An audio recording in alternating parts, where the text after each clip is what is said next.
আসসালামু আলাইকুম ওয়া রাহমাতুল্লাহি ওয়া বারাকাতুহু। সুপ্রিয় শিক্ষার্থী, দৌলতপুর কলেজের আয়োজনে অনলাইন ক্লাসে তোমাদের সকলকে স্বাগতম। আমি মোহাম্মদ শাহজাহান ইসলাম, প্রভাষক, ভূগোল ও পরিবেশ বিভাগ, দৌলতপুর কলেজ, দৌলতপুর, কুষ্টিয়া। আশা করছি সবাই তোমরা আল্লাহর রহমতে ভালো আছো। তো তোমাদের সামনে আজকে যে বিষয়টা নিয়ে আমি আলোচনা করব, সেই বিষয়টা অত্যন্ত গুরুত্বপূর্ণ একটি অধ্যায়, একাদশ শ্রেণীর ভূগোল প্রথম পত্রের ষষ্ঠ অধ্যায় থেকে। আজকে যে বিষয়টা সেটা হচ্ছে জলবায়ু অঞ্চল ও জলবায়ু পরিবর্তন।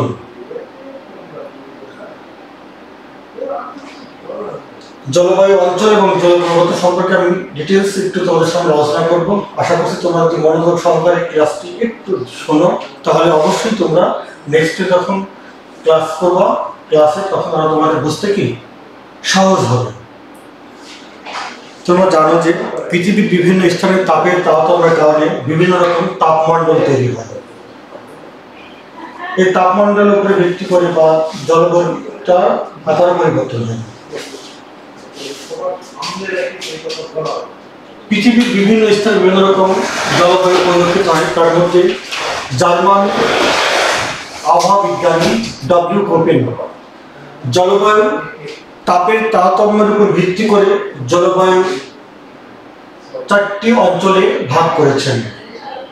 একটা হচ্ছে উষ্ণ মণ্ডল, একটা হচ্ছে উষ্ণ নাতিশীল অঞ্চল, শীতল নাতিশীল অঞ্চল এবং হিমমণ্ডল। পরবর্তীতে দেখা গেল যে শুধু তাপের তারতম্যের উপর ভিত্তি করে জলবায়ু শ্রেণী বিভাগ করলে সমস্ত জলবায়ুকে ব্যাখ্যা করা যায় না। তাই শুধু জলবায়ুটা তাপের উপর ডিপেন্ড করে না, করে বায়ুর তাপ, বায়ুর চাপ, বায়ু প্রবাহ এবং বৃষ্টিপাত। এর উপর ভিত্তি করে পরবর্তীতে জলবায়ু অঞ্চলগুলোকে আবার 16টি ভাগে ভাগ করা হয়েছে। তো আমরা আজকে 16টি ভাগের মধ্যে একটি বিষয় নিয়ে আলোচনা করা হয়েছে, নিরক্ষীয় জলবায়ু অঞ্চল। নিরক্ষীয় জলবায়ু অঞ্চল তোমরা জানো যে নিরক্ষরেখা থেকে 5 থেকে 10 নিরক্ষরেখা থেকে উভয় অংশে উত্তর এবং দক্ষিণ অংশে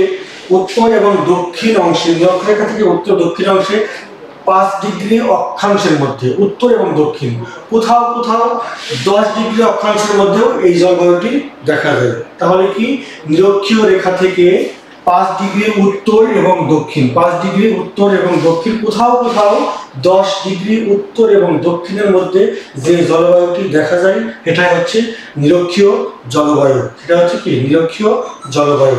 এই নিরক্ষীয় জলবায়ু যে সমস্ত অঞ্চলগুলোর মধ্যে প্রবাহিত হয় সেই বিষয়টা একটু আমরা আলোকপাত করব। আমি একটি কালো পেন দিয়ে মার্কার দিয়ে ইন্ডিকেট করেছি কোন কোন অঞ্চলে বা কোন কোন দেশে এই নিরক্ষীয় জলবায়ুটি কি পরিলক্ষিত হয়। প্রথমে আমরা দক্ষিণ আমেরিকার আমাজন নদীর অববাহিকায়, ভেনেজুয়েলায়, গায়ানা, কলম্বিয়ায়, ইকুয়েডর, পেরু, গিনি এবং ব্রাজিলে এই দক্ষিণ আমেরিকার উপকূলে এই জলবায়ুটি দেখা যায়। কি বললাম? প্রথমে হচ্ছে ভেনেজুয়েলা, গায়ানা, গিনি, ব্রাজিল, কলম্বিয়া, ইকুয়েডর এবং পেরু। তোমরা জানো যে এই সমস্ত অঞ্চলটি হচ্ছে নিরক্ষরেখা থেকে নিরক্ষরেখার 5 ডিগ্রি অক্ষাংশের মধ্যে অবস্থিত বা 10 ডিগ্রি অক্ষাংশের মধ্যে অবস্থিত। ভেনেজুয়েলার রাজধানীর নাম কারাকাস, কলম্বিয়ার রাজধানী বোগোতা, পেরুর রাজধানীর নাম লিমা, গিনির রাজধানীর নাম জর্জটাউন এবং ব্রাজিলের রাজধানীর নাম ব্রাসিলিয়া। এই সমস্ত অঞ্চলে দক্ষিণ আমেরিকায় এই জলবায়ুটি দেখা যায়। এবার সে আপনি আফ্রিকা মহাদেশেও এই জলবায়ুটি দেখা যায়। এই জলবায়ুটি আফ্রিকা মহাদেশের কঙ্গো নদীর অববাহিকায়, কঙ্গো নদীতে দেখা যায় এবং মাদাগাস্কার যে জায়গাটি আছে মাদাগাস্কারেও কি এই জলবায়ুটি দেখা যায়। মাদাগাস্কার রাজ্যের নাম হচ্ছে আন্তানানা রিভো। তারপরে আমরা দক্ষিণ পূর্ব এশিয়াতেও এই জলবায়ুটি পরিলক্ষিত হয়। একটা হচ্ছে ইন্দোনেশিয়া, মালয়েশিয়া, ফিলিপাইন, সিঙ্গাপুর এবং শ্রীলঙ্কা।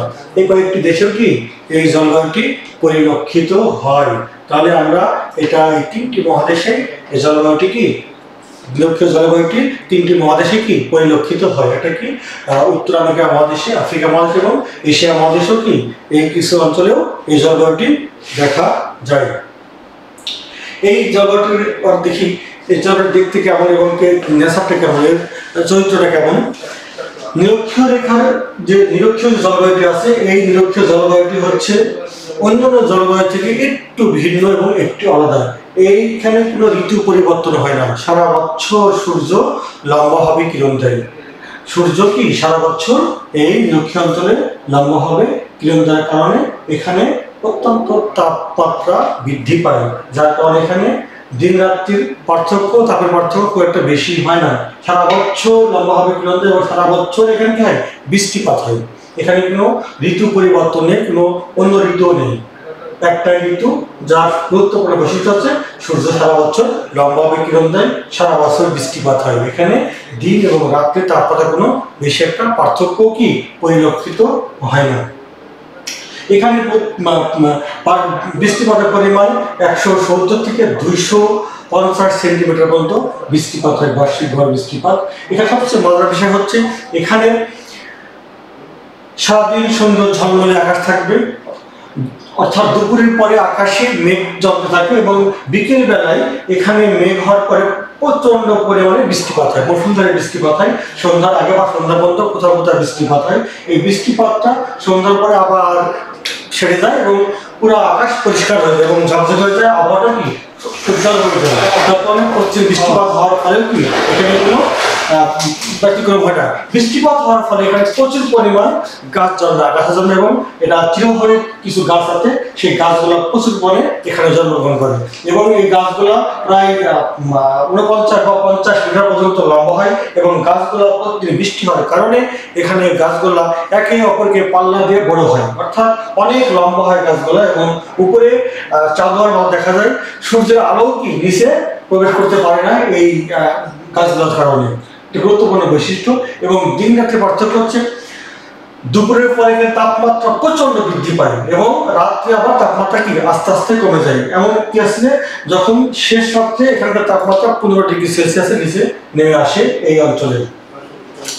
এই অঞ্চলে একটা গুরুত্বপূর্ণ বৈশিষ্ট্য হচ্ছে এখানে খুব একটা ভালো ফসল উৎপাদন হয় না। এখানে প্রচুর বৃষ্টিপাত হওয়ার কারণে মাটিগুলা কি মাটি আস্তে আস্তে এখান থেকে কি কেটে যায়, কেটে যাওয়ার ফলে মাটিতে উর্বরতা কমে যায়, যার কারণে খুব একটা কৃষি ফসল উৎপাদন শুধু আগাছায় হয়।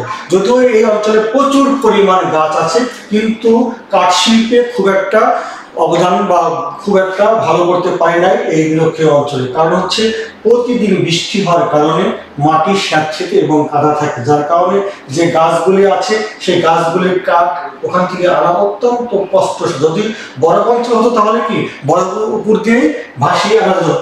যদিও অনেকগুলো নদী আছে নিরক্ষীয় অঞ্চলে, এই নদীর পানির মধ্যে ভেসে ভাসিয়ে আনা যায়, বাট পানির চেয়ে এই কাঠগুলো আমার ওজন বেশি হওয়ার কারণে ওখান থেকেও কি বেশি কাঠ নিয়ে আসা সম্ভব হয় না। তার ফলে প্রচুর পরিমাণ গাছ থাকা সত্ত্বেও কাঠ শিল্পে নিরক্ষীয় অঞ্চল খুব একটা উন্নতি করতে পারে নাই।